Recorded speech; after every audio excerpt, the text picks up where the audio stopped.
কক্সবাজারের রামুতে covered band তল্লাশি চালিয়ে 21টি স্বর্ণের বার সহ আন্তর্জাতিক চোরাচালান চক্রের এক পাচারকারীকে গ্রেপ্তার করেছে বিজিবি। বৃহস্পতিবার 2 নভেম্বর বিকেলে গণমাধ্যমে পাঠানো এক বিজ্ঞপ্তিতে এ তথ্য জানান বিজিবির রামু 30 ব্যাটালিয়নের অধিনায়ক লেফটেন্যান্ট কর্নেল সৈয়দ ওয়াহিদুজ্জামান তানজিদ। গ্রেপ্তার মোহাম্মদ আবুল মনসুর নারায়ণগঞ্জ জেলার সদর থানার মৃত শামসুল ইসলামের ছেলে।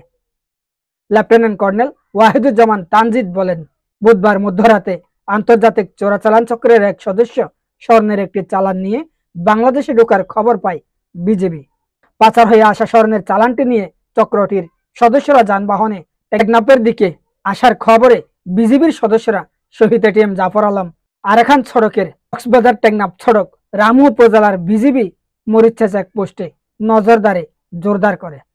এক পর্যায়ে সেখানে টেকনাফ দিক থেকে আসা একটি কাভার্ড ভ্যান থামার জন্য নির্দেশ দেন।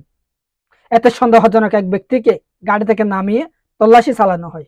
পরে সন্দেহজনক লোকটির পরিহিত পায়জামার ভেতরে বিশেষ কৌশলে লুকিয়ে রাখা অবস্থায় পাওয়া যায় 21টি স্বর্ণের বার। উদ্ধার হওয়া এসব স্বর্ণের ওজন 3 কেজি 493 গ্রাম, যার আনুমানিক মূল্য 3,01,20,085 টাকা।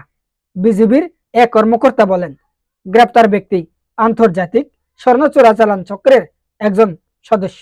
উদ্ধার হওয়া এসব স্বর্ণের চালান পাচারকারী চক্রের সদস্যরা উকি উপজেলার বালুকালী সীমান্ত দিয়ে বাংলাদেশে নিয়ে আসে। অবশেষে তারা বিজিবির হাতে আটক হয়।